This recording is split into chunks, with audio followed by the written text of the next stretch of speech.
أعوذ بالله من الشيطان الرجيم. بسم الله الرحمن الرحيم.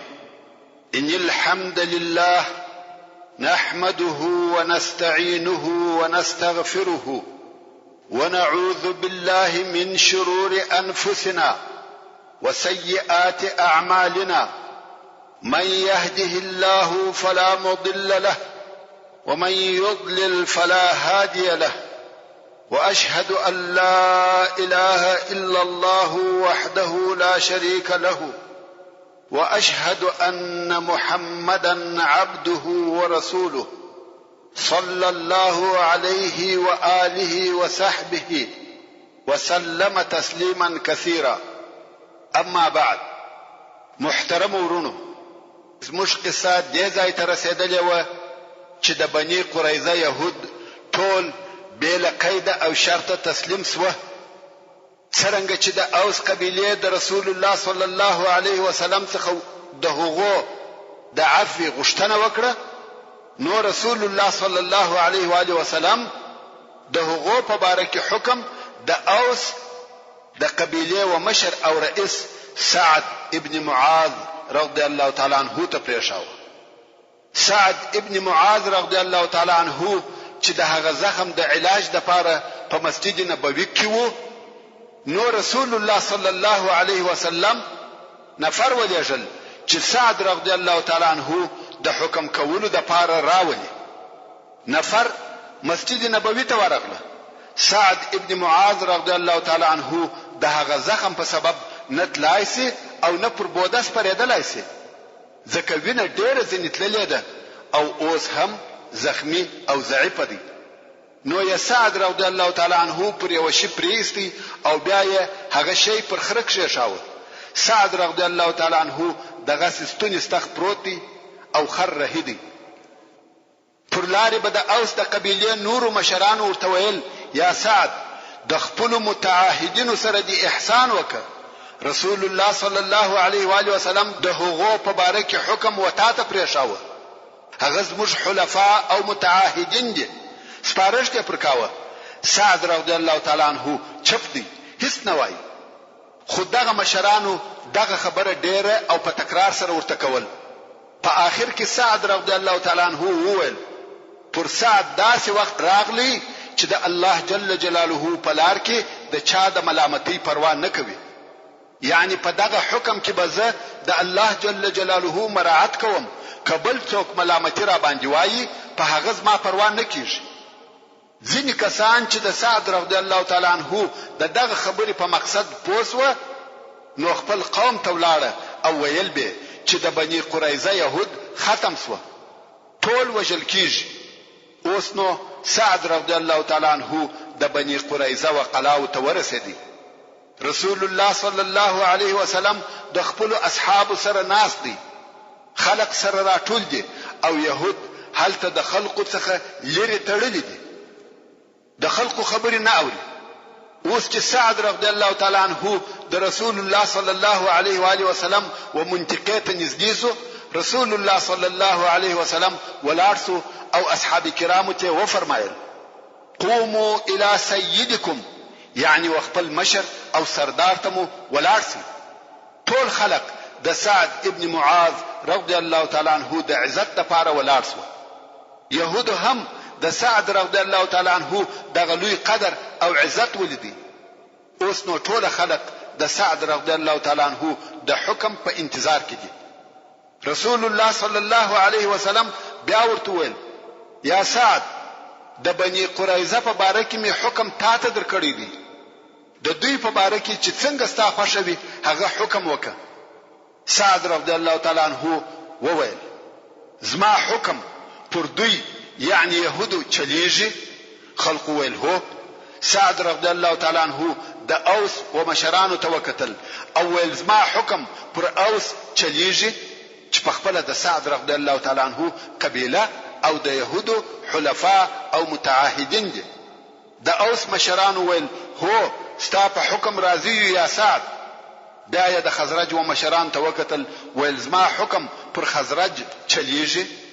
هغه ویل، هو ستا په حکم راضی یا سعد؟ بیا یې د مهاجرو مسلمانانو و طرف ته وکتل او ویل زما حکم پر مسلمانانو چلیږي، ټول زما په حکم راضي یاست؟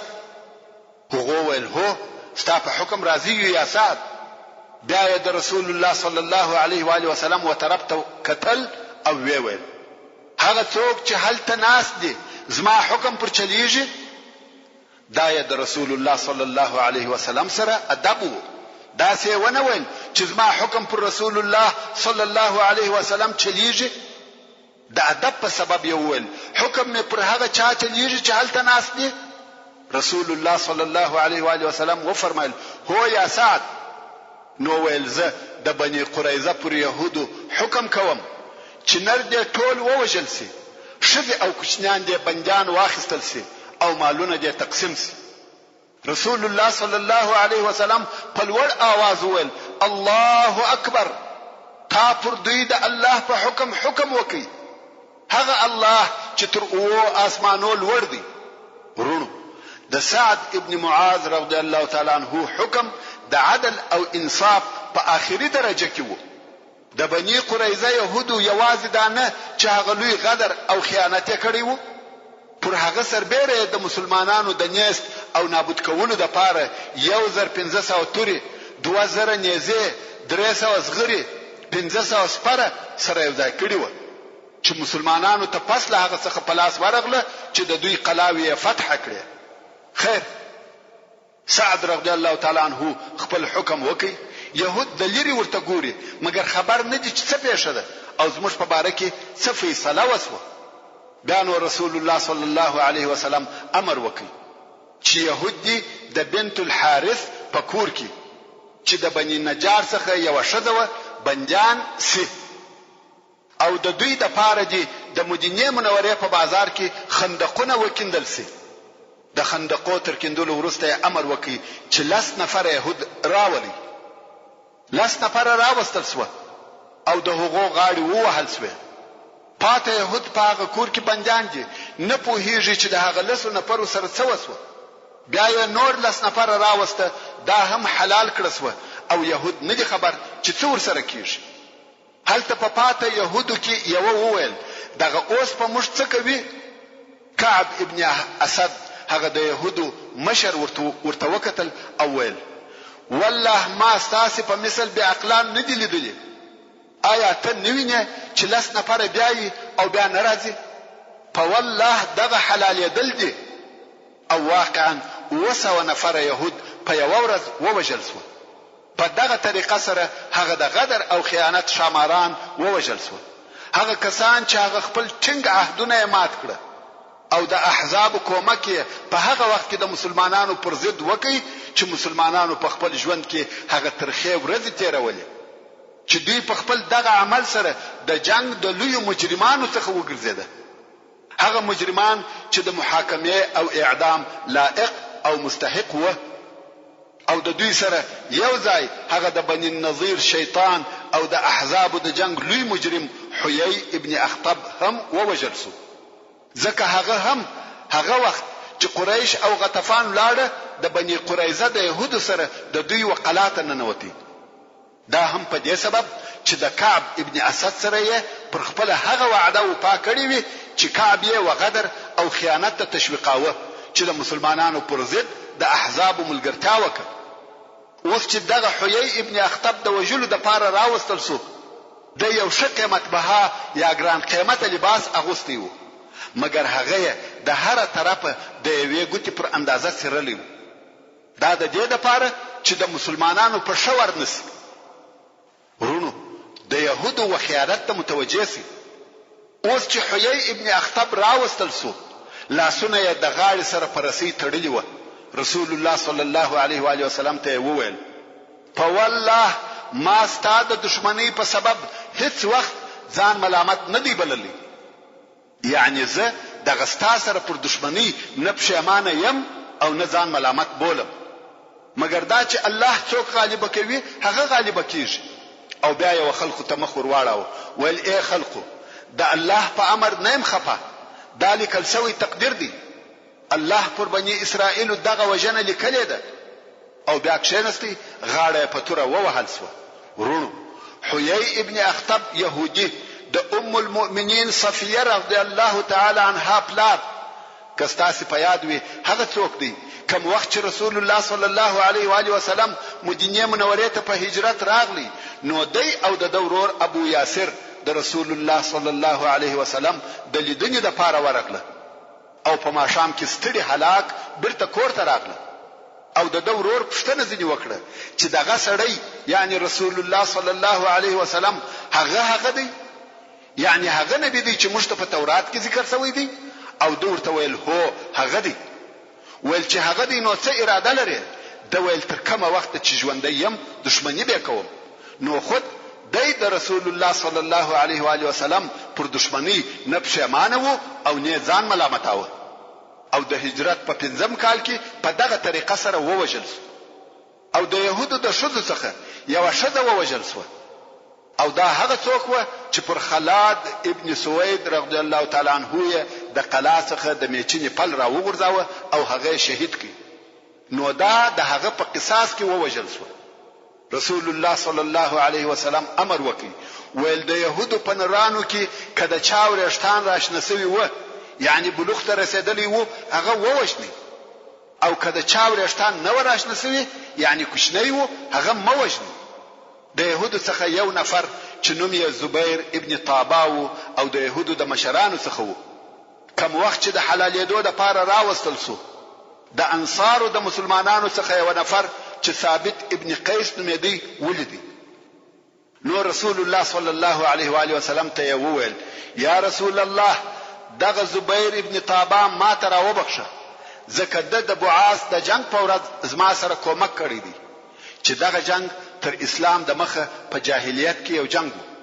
نو مسلمان ویل د په هغه ورځ ز په بندیانو کې ولیدلم او الای کړم لکه څنګه چې د ز آزاد کړیم غواړم چې زه هم آزاد کم رسول الله صلی الله علیه و آله وسلم و فرمایل چې دایستا نو زبیر ابن طابا د مرګ څخه خلاص بیا نو زبیر يهودي وهغه انصاری ته وویل زه خو د خلاص کړم مګر شزه اولاد او مال به مځي انصاری بیا ورسول الله صلی الله علیه وسلم ته ورغلی ویل یا رسول الله د شزه اولاد او مال څنګه کیږي رسول الله صلی الله علیه وسلم و فرمایل هغه هم ستا په اختیار ټول شیان ور وبخښل زبیر ابن طابا خوشاله سو او بیا پښتنه وکړه چې د کعب ابن اسد سره څه کیږي کعب ابن اسد د بنی قریظه د يهودو مشر ویل هغه وجل کیږي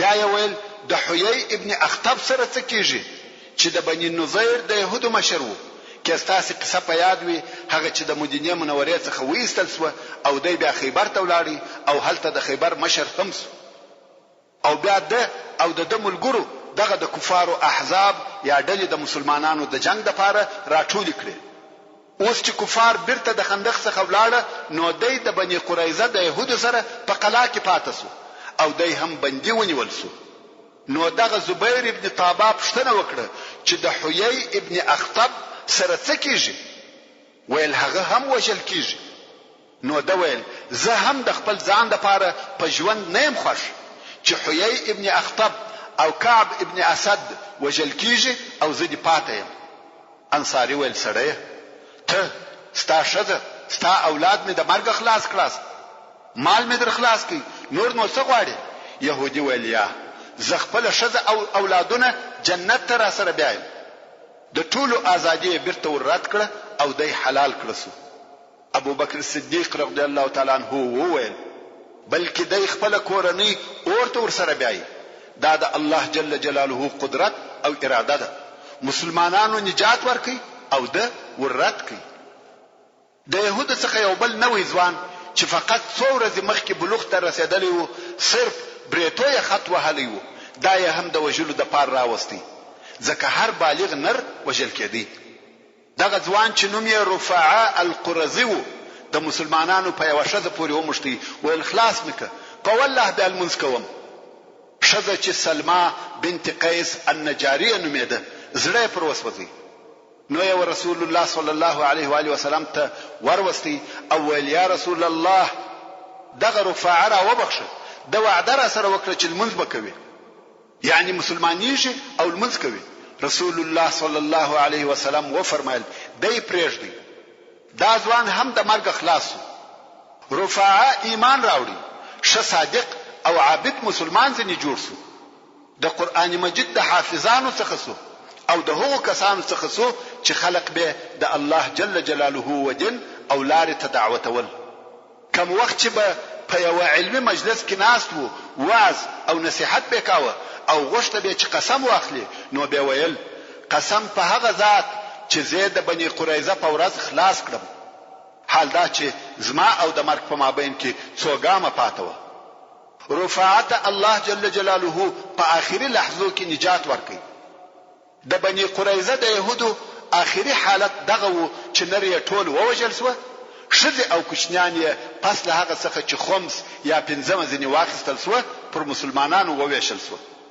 د آس و خاوند ته 3 حصې ورکول سوې چې یوه یې د ده او 2 یې د آس وې، او پیاده سړي ته 1 حصه ورکول سوه، او د خمس منځیانې د سعد ابن زید الانصاري رضی الله تعالی عنه تر مشرۍ لاندې و نجد ته ولېږل سوې چې په بدل کې آسان او اسلحه رانیول سوه. په منځیانو کې د رسول الله صلی الله علیه و آله وسلم حصه ریحانه بنت عمرو ابن خناقه و. دا چې ریحانه رسول الله صلی الله علیه و آله وسلم په نکاح کړه او کده د صلی الله علیه و آله وسلم سره دغه منځه پاته و. په دې کې اختلاف دی. څوک وایي دغه منځه ور سره پاته و او څوک وایي چې دا یې آزاد کړه او په نکاح یې کړه. خو زه بدلته د ریحانه د اسلام قصه درته را نقل کوم. ریحانه چې د بني قریظه په منځیانو کې د رسول الله صلی الله علیه و آله وسلم حصه و. رسول الله صلی الله علیه وسلم دا و اسلام ته دعوت کړه. چې انکار وکړي، اسلام یې نه کوي قبول. رسول الله صلی الله علیه وسلم بیا ورته وویل که اسلام قبول کې آزاد به کم او په نکاح به کم، هم به آزاد او هم به زما په نکاح سه، په دې شرط چې اسلام قبول کې. مگر ریحانه پر خپل دین ټینګه و. اوس نو ریحانه د رسول الله صلی الله علیه و آله وسلم په کور کې ده، ځکه د منځه ده. خو د رسول الله صلی الله علیه وسلم شن نه ځنې راځي، ځکه رسول الله صلی الله علیه وسلم په دې نه دی راځي چې یو څوک د سره اوسېږي او هغه د بیل اسلام پر بل دین وي. څو یو وخت رسول الله صلی الله علیه وسلم د خپل اصحاب کرامو سره ناست وو چې د یو چا د ګامو یا قدمو غږ یې واورېدی چې یو څوک را رهیدي. راتلونکی نفر نه معلومیږي، خو صرف د پښو کړپۍ اورېدل کیږي. رسول الله صلی الله علیه وسلم و فرمایل دغه راتلونکی سړی پلانې دی او د ریحانه د اسلام زیری راته راوړي. څو سړی و مجلس ته داخل سو او ویل یا رسول الله د ریحانه په اسلام زیری درکوم. رسول الله صلی الله علیه وسلم هم د دې په اسلام خوشاله سو. په یوې روایت کې ویل کیږي چې دا یې آزاد او په نکاح کړه، او په بل راجح روایت کې ویل کیږي چې دغه سي منځه پاتې سو. اوس چې د بني قریظه غزا پای ته ورسېده، الله جل جلاله د خپل نیک او صالح بنده جلیل القدر صحابي سعد ابن معاذ رضی الله تعالی عنه هغه دعا قبول کړې و چې د زخم په حالت کې په مسجد نبوي کې په خپل خیمه کې کړې و. هغه چې د مخمو د احزاب یا خندق په غزا کې درته بیان کړ. او د سعد رضی الله تعالی عنه خیمه تر اوسه هم دلته په مسجد نبوي کې پاتې و. ذکر رسول الله صلی الله علیه وسلم غوښته چې سعد رضی الله تعالی عنه ودع علیه الصلاة والسلام ته نږدې وي او هر وخت خبر ونیسي. اوس چې د بني قریظه قصه پای ته ورسېده، د سعد رضی الله تعالی عنه زخم خله خلاص کړ او ویني بهیدل یې شروع کړ. په مسجد کې یو بل خیمه د بني غفار هم ولاړه و. دغه د رضی الله تعالی عنه د زخم ویني وهغه ته ورسېدلې. هغه ناره کړې چې اې د خیمه خلقو دغه چی شي چې ستاسو د طرفه څخه مشترازي. چې وې کتل د سعد رضی الله تعالی عنه د زخم څخه ویني بهيږي او د رضی الله تعالی عنه وفات سوی وو. امام بخاری او امام مسلم د جابر رضی الله تعالی عنه څخه روایت کوي چې رسول الله صلی الله علیه و آله وسلم و فرمایل د الله جل جلاله عرش د سعد ابن معاذ رضی الله تعالی عنه د وفات په سبب ورېږدېدی. امام ترمذی د انس رضی الله تعالی عنه څخه روایت کوي کوم وخت چې د سعد ابن معاذ رضی الله تعالی عنه جنازه واخیسته سوه منافقان وویل دا د څنګه سپکه جنازه ده. رسول الله صلی الله علیه و آله وسلم و فرمایل د جنازه ملائکه وړله.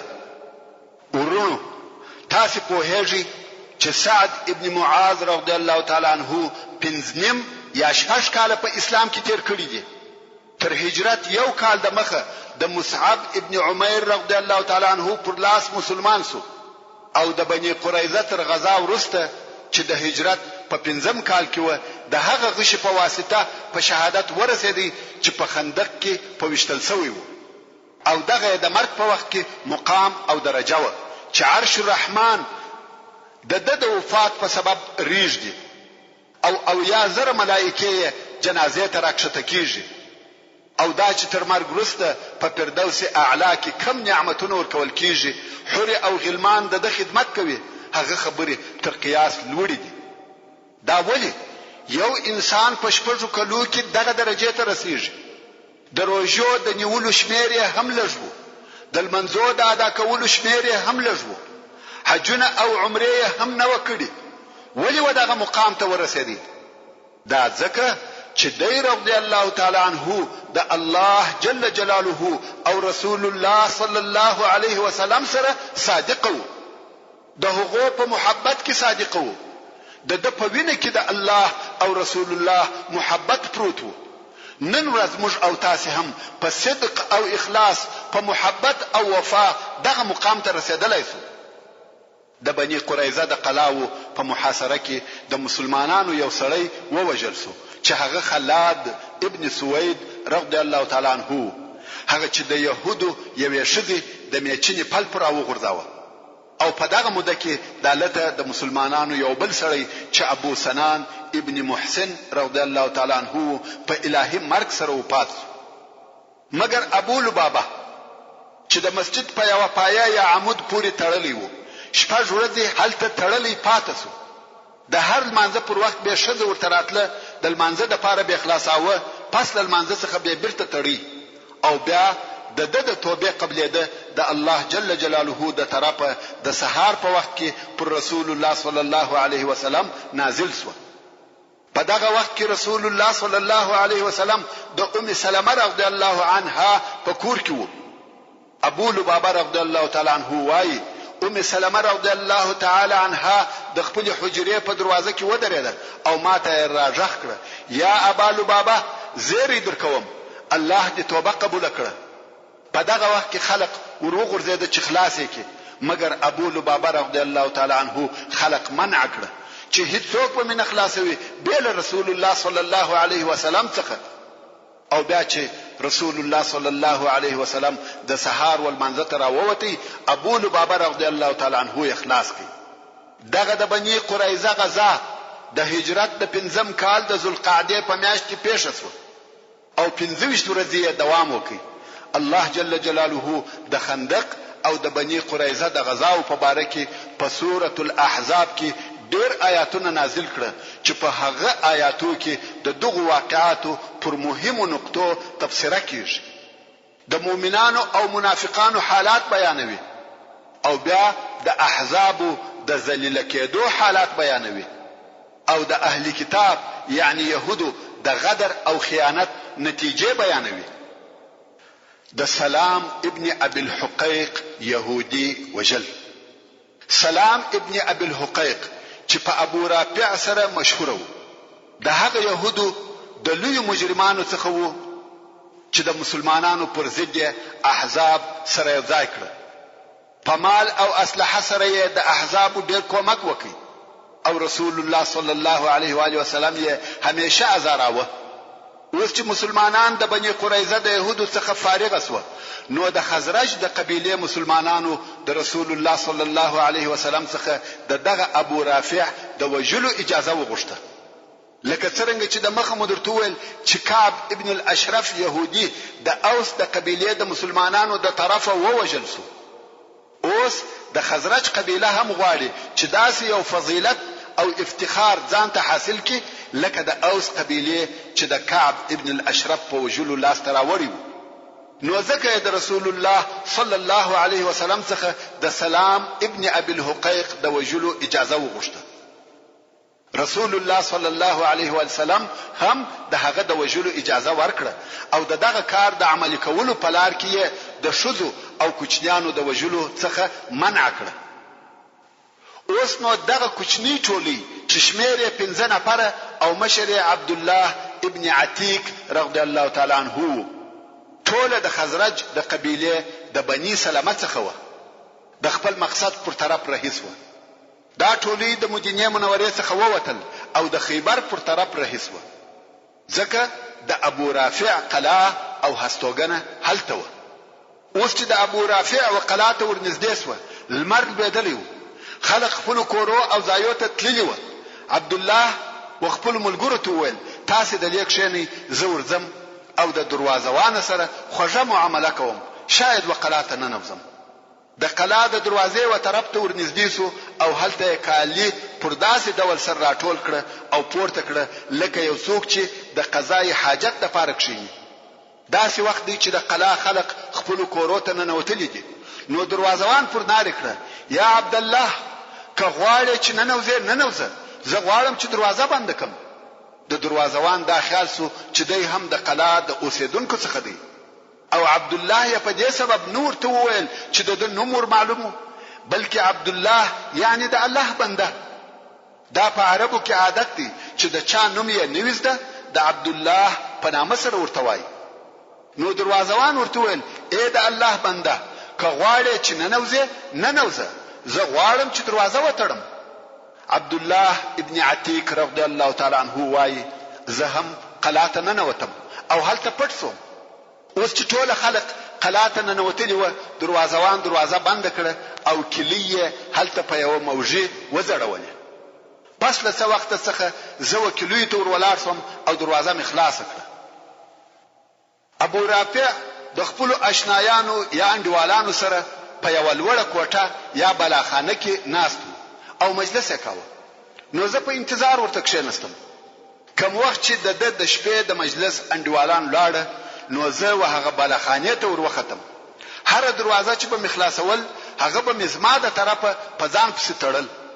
دا د دې لپاره چې ما ویل ک قوم په ما خبر همسي خو تر هغه په ما پسې نه را رسیږي چې زه دې وژنم. څو هغه کوټه ته ورغلم چې دې هلته وو. په کوټه کې تکه توره تاریکه ده او دې د خپل کورنۍ په مابین کې دی. زه نه پوهېږم چې دې د کوټه په کم ځای کې دی.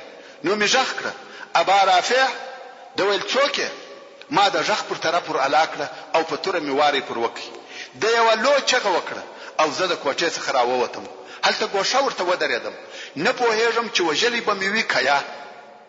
دوهم وار بیا وهغه کوټې ته ورننوتم او دا وار لکه د دغم خور چیم.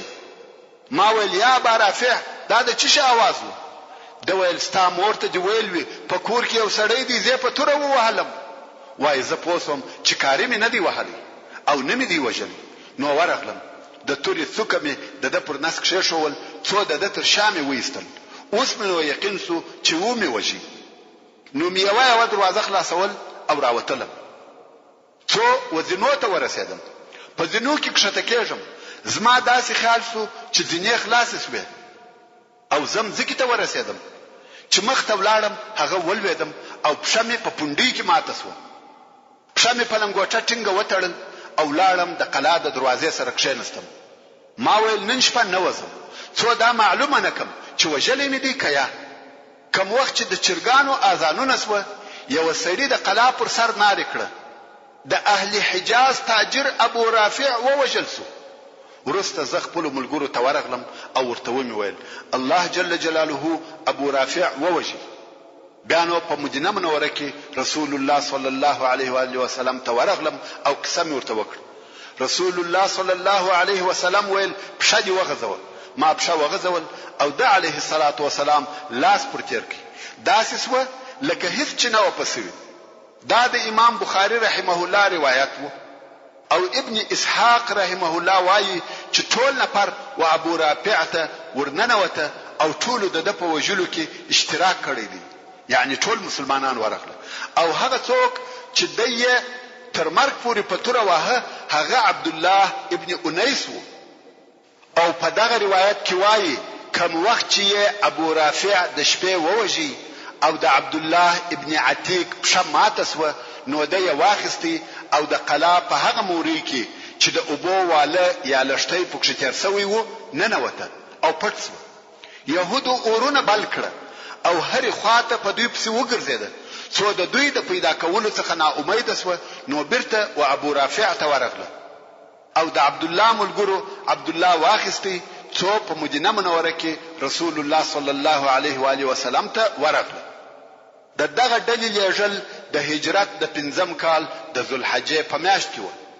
اوس چې رسول الله صلی الله علیه وسلم د احزاب د غزا او د بني قریظه د يهودو څخه فارغ سو او د جنگ او مجرمانو ته پوره جزا ورکړه، نو یو هغه عربو او قبیلو ته چې د خندق په غزا کې د مسلمانانو پر ضد راټول شوی وي او یو ځای شوی وي تعجیبي حمله متوجه کړه. دا هغه قبیله او قومونه و چې بیل زور او قوت د امن او سلامتی ژوند نه خوښاوه، چې دغه مقصد د پاره څو غزاوي شوی دي او څو سریې لېږل شوی دي او دغه غزاو څخه د اسلام نشرول هم مقصد و.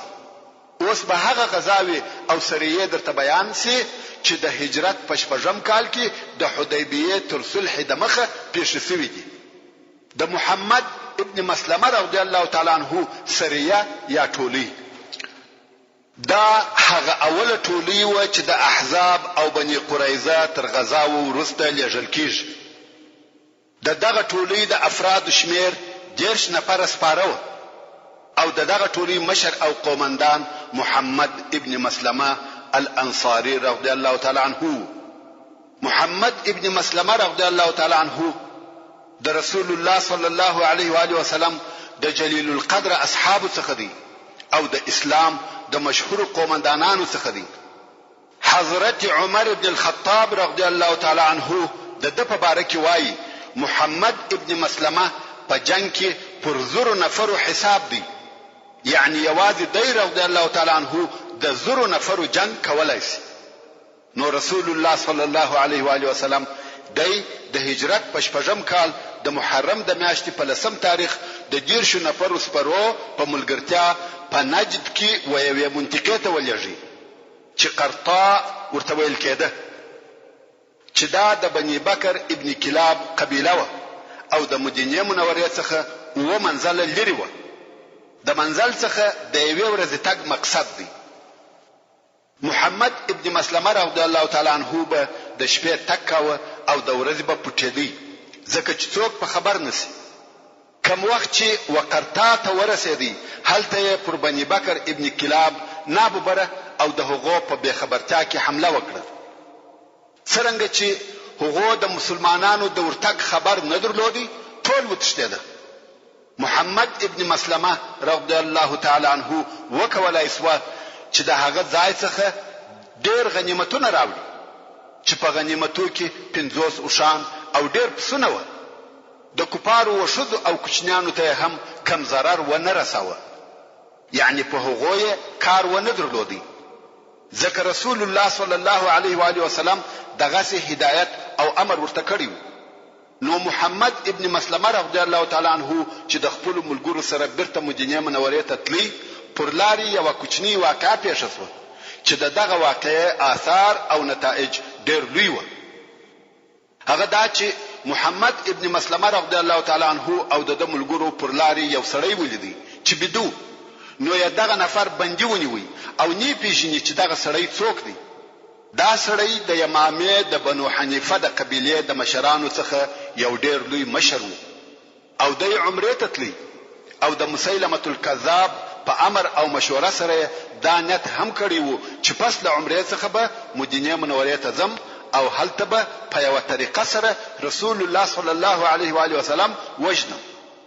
نو محمد ابن مسلمه رضی الله تعالی عنہ دغه سړی بندي کوي او نی پیژني چې دغه نفر څوک دی. کوم وخت چې محمد ابن مسلمه رضی الله تعالی عنه د خپل ډلې سره مدینه منورې ته ورسېدی. رسول الله صلی الله علیه و آله وسلم دغه حمله په کامیاب کېدلو سره خوشاله شو او دوی د هغه بندي خبر ورته ووایه. کوم وخت چې رسول الله صلی الله علیه وسلم هغه بندي ولیدي وی پیژندي ویل آیا تاسو خبر یاست چې تاسو څوک بندي کړی دی؟ دوی ویل یا والله یا رسول الله. رسول الله صلی الله علیه وسلم و فرمایل دا ثمامه ابن اثال دی د بنو حنیفه د مشرانو څخه یو مشر دی او رسول الله صلی الله علیه وسلم امر وکړي چې ثمامه دی د مسجد د دروازې سره وتړل شي او دغه بندي سره ښه معامله او گزاره کوي. اوس نو د مسجد دروازه د بندي خانه سو او صحابه کرامو به سحر او ماښام شیدې ورته راوړي ځکه رسول الله صلی الله علیه وسلم د سره په ښه معامله امر کړی او په خپل رسول الله صلی الله علیه وسلم به هر ورځ د حال پوښتنه کول او خبرې به ورسره کولې. پوښتنه به ځنی کول یا ثمامه څه حال دی؟ ثمامه به ویل یا محمد صلی الله علیه وسلم زما سره خیر دی. کمی ووجنه داسې څوک وجنه چې هغه د ویني د بدل اخیستونکي لري، یعنی کته ما ووجنه د بنو حنیفه قبیله زما بدل اخلي چې دغه قبیله 100,000 جنگي نفر درلود 100,000 نفر، یعنی به بدله نه پاتې کېږم. او که عفو راته وکي داسې چاته عفو کوي چې هغه شاکر دی، یعنی احسان دی نه هېروم. او کمال او پیسې غواړي څونه چې دی خوشوي هغه نه وغواړي، یعنی دغه درو کارو څخه چې دی هر یو زما د پاره خوشوي هغه وک. رسول الله صلی الله علیه وسلم به جواب نور کاوه ځنی رهي بسو او د مسجد په دروازه کې تړلیو. دوهم ورځ بیا رسول الله صلی الله علیه وسلم ورته راغلی، خبري ورسره کوي او بیا یې هغه پوښتنه ځنی وکړه چې یا ثمامه څه حال دی؟ ثمامه بیا هم هغه په خوانی جواب پر هغه طریقه ورکړي. رسول الله صلی الله علیه وسلم قصدا دغه ثمامه د مسجد د دروازې سره تړلی وو، ځکه اصحاب کرام به لیده چې تله او راتله د هغو اخلاق او یو د بل سره احترام یې لیدي. قران کریم به اوریدي. دغه درې ورځې چې دلته د مسجد د دروازې سره بندیو او د مسلمانانو ښه ژوند یې لیدي، د هغو د اخلاق تر تاثیر لاندې سو. اسلام او مسلمانان یې ډېر خوښ شو. درېم ورځ بیا رسول الله صلی الله علیه وسلم ورته راغلی او بیا یې هغه پوښتنه ځنی وکړه. ثمامه بیا هغه جواب ورته وایي ول کمی ووجنه د بدل خاوند وجنه، کمال غواړي څونه چې د خوښوي وی غواړي، کمی معاف کې یو شاکرته عفو کوي. رسول الله صلی الله علیه وسلم و فرمایل بلکې عفو درته کوم. ثمامه ابن اثال معاف او الکی. ثمامه چې د رسول الله صلی الله علیه وسلم د اخلاق او ادب تر تاثیر لاندې راغلی وو، د مسلمانانو اخلاق او گزارای لیدلی وو، قران مجید اوریدلی وو، اسلام یې پزړه نه نوتلی وو. ثمامه هغه نږدې او بوته ورغلی، غسل یې وکي او بیا رسول الله صلی الله علیه وسلم ته راغلی او مسلمان شو. او ویل یا رسول الله د مځکې پر مخ به بل څوک دونه بد نه ایسېدی لکه ته، خو اوس ستا مخ تر ټولو مخانو ماته خوښ وګرځېدی او په والله د مځکې پر مخ مې د هیڅ دین څخه دونه بد نه راتله لکه ستا د دین څخه، او اوس ستا دین تر ټولو ادیانو ماته خوښ وګرځېدی او د هیڅ شار څخه مې دونه بد نه راتله لکه ستا د شار څخه، او اوس داسې شار نسته چې ستا تر شار مې دی خوښ وي. مګر کم وخت چې زه ستا اصحاب ونیولم هغه وخت ما د عمرې نیت کړی و. رسول الله صلی الله علیه و آله وسلم و فرمایل هغه خپل عمره دی پوره ک او عمره ته ولاړ. ثمامه هم د عمره په نیت مکه مکرمه ته ولاړی. څنګه چې د بنو حنیفه د مشرانو څخه وو، نو معلومه خبره ده چې قریش یې ډېر عزت وکړي. اوس چې ثمامه د طواف په وخت کې تلبیه وایي، د اسلام او مسلمانانو تلبیه وایي لبیک اللهم لبیک لبیک لا شریک لك لبیک ان الحمد والنعمه لك والملك لا شريك لك، او پر دغه ځای بس.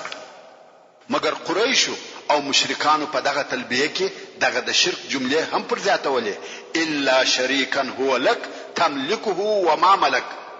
اوس چې ثمامه د اسلام او مسلمانانو تلبیه وویل، قریش په تعجب کې سو او ورته ویل یا ثمامه اصابت آیا د دینه اوشته د ویلیا بلکې د محمد صلی الله علیه وسلم سره مسلمان سویم.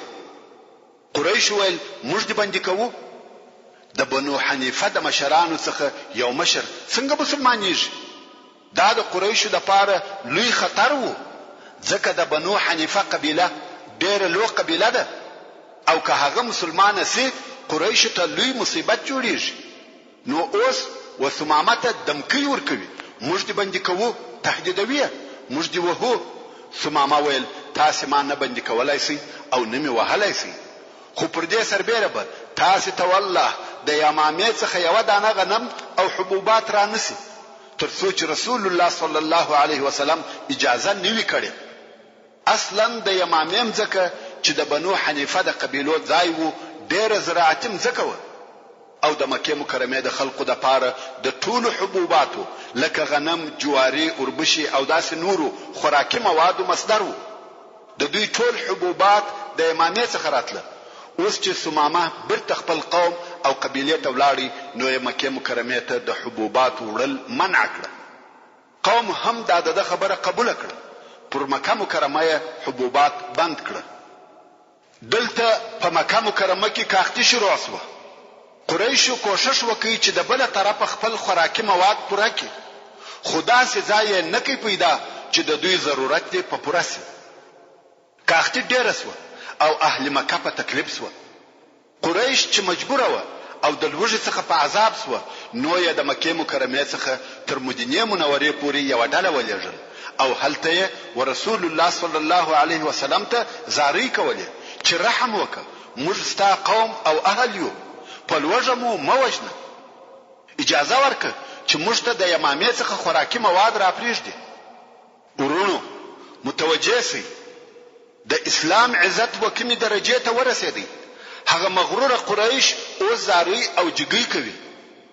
د نبی الرحمه د رؤوف او رحیم رسول الله صلی الله علیه وسلم زړه پر وسوځي او ثمامه امر کوي چې قریش ته خوراکي مواد ورپریږدي. ورونو اوس حالات تغییر وکړي. د ترازو په لې واوښته د مسلمانانو طرف درنیږي. خلق په هغه عزت او قوت پوسوه چې اسلام او مسلمانانو لاس تر راوړي وو. لږ مو د مخکې مسلمانان محاصره و او تر هغه د مخه د وطن وېستل سو مګر اوس د اسلام او مسلمانانو هغه عزت ویني چې د مکه اهل زاری ورته کوي چې خوراکي مواد ورپریږدي. دغه کوچنی واقعه خلق په دې پوکړه چې اسلام په کومه درجه کې معزز شوی دی. د بنو لحیان غزا د غرنګ د هجرت د شپږم کال د ربيع الاول یا جمادی الاول په میاشت کې رسول الله صلی الله علیه وسلم د بنی لحیان په غزا ووتی. بنی لحیان د هغه کفارو څخه نه دي چې د خندق په جنگ کې اشتراک او ګډون کړی وي بلکې بنو لحیان هغه څوک دي چې د ماء رجیع په فاجعه کې یې لاس درلودي او د رسول الله صلی الله علیه وسلم د لسو نفرو اصحاب سره غدر او خیانت وکړي او د هغو د وجل کېدو سبب وګرځیده. دا هغه واقعه ده چې د خندق تر غزا د مخه پیښ شو او موږ په تفصیل سره بیان درته وکړو. رسول الله صلی الله علیه وسلم هغه فاجعه او خپل اصحاب نه هیر کړي او نه د بنی لحیان غدر هیرو مګر څنګه چې د بنو لحیان کورونه د مکه مکرمه او حدود ته نږدې و او دا داسې وخت وو چې د مسلمانانو او قریشو او نور عربو په مابین کې شدید حمله او جنگونه و نو رسول الله صلی الله علیه وسلم دا مناسبه نه بلل چې په دغه وخت کې دی وهغه منطقه ته ورسي چې هغه د لوی دشمن یعنی قریشو و منطقه ته نږدې وي. مگر اوس چې احزاب ذلیل سو عزم او همت مات سو تر یوې اندازې په دې قانع سو چې مسلمانانو ته ماته نسی ورکولای نو رسول الله صلی الله علیه وسلم دا مناسبه ولیده چې اوس د دې وخت راغلی دی چې د بنی لحیان څخه د خپل وجلسو اصحابو بدله او انتقام واخلي. اوس چې موقع مناسبه سو نو رسول الله صلی الله علیه وسلم په خپل دغه حمله مشرتوب پر غاړه واخیستی. نو ځکه غزا ورته ویل کیږي.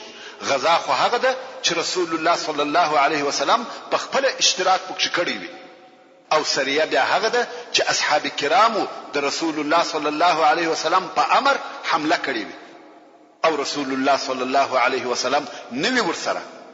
اوس نو د بنی لحیان په غزا کې د مسلمانانو شمیر 200 نفر وو چې قائد او قومندان یې په خپل رسول الله صلی الله علیه وسلم وو. د بنی لحیان منطقه د مدینه منوره په جنوب کې او مکه مکرمه ته نږدې واقع ده. مسلمانانو 200 میله تګ وکړي څو د بنی لحیان او منطقه ته ورسېده.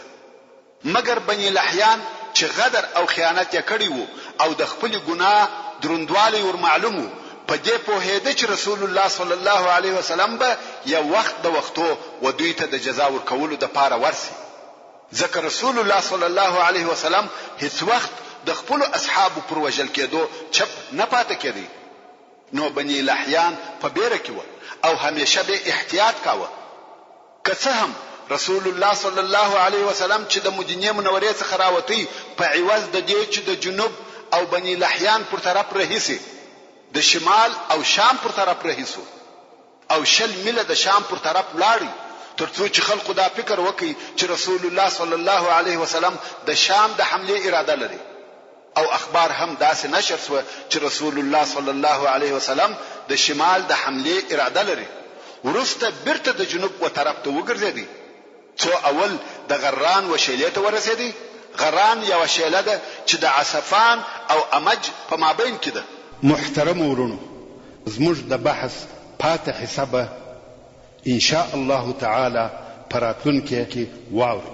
سبحان ربك رب العزة عما يصفون وسلام على المرسلين والحمد لله رب العالمين.